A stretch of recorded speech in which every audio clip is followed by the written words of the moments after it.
Well, the DUP certainly needed to be convinced of the deal this week. There's some who are still a bit sceptical about it within that party. Philip Brett is a member of the Assembly. He's about to take up his seat again in the chamber, but he's very kindly given us some time. He is a DUP Assembly member for North Belfast and joins me now. Hello, Philip.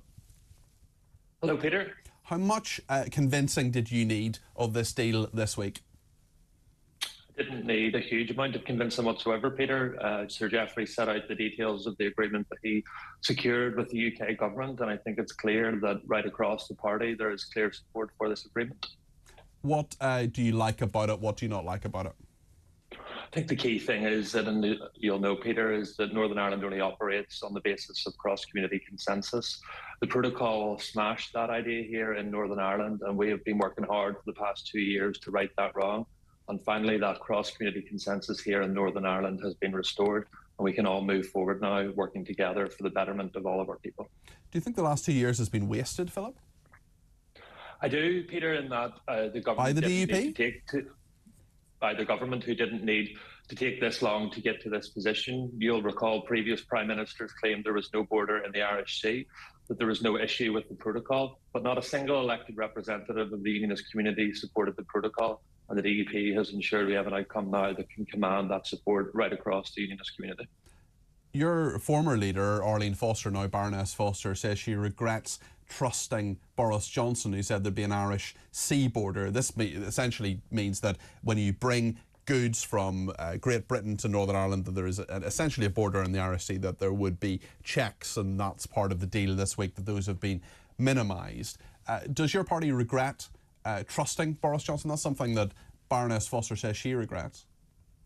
I hugely regret the fact that Boris Johnson made promises to the people of Northern Ireland, promises that there would be no border in the Irish Sea, and Mr Johnson was clearly lying when he said that. That is why we've worked so hard to make this agreement work and ensure that we have delivered upon our commitments to the people here, that the Irish Sea border on goods moving and remaining in Northern Ireland would be removed.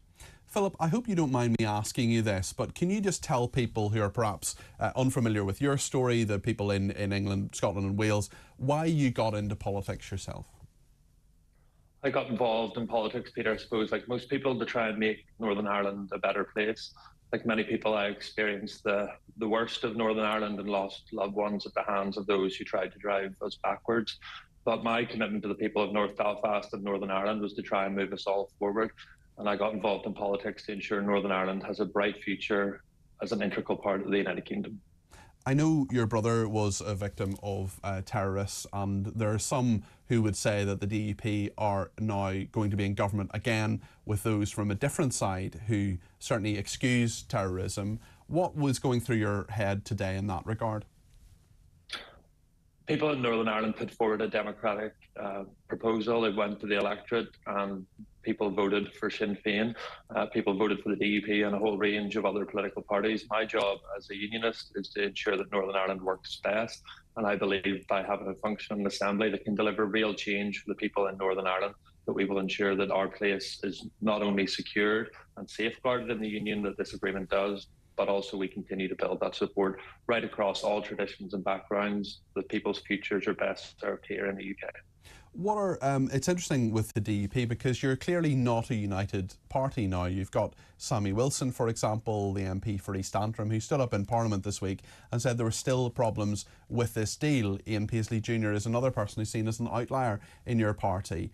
There's no doubt that there is disunity within the DUP. There has been for some time. Is it strong enough to secure this deal and to make sure that this is sustainable? Well, Geoffrey received a decisive mandate from our party officers and our party executive. You won't tell us what that percentage is, though. The way to proceed. And I know people love to know the internal workings of the DUP, but a democratic decision was taken that supported the leadership's decision. Why won't you tell us the percentage, Mr. Brett? Because it was agreed by the democratic body of our party that we wouldn't be given the results because we don't need to know them. What we do need to know is that there is decisive backing for Geoffrey, and every member. But we don't know how decisive that is if you won't tell us. As I say, Peter, I know people like to speculate and like to amplify divisions in the DUP. Well, speculation could be over if you just tell us. Certainly not the case.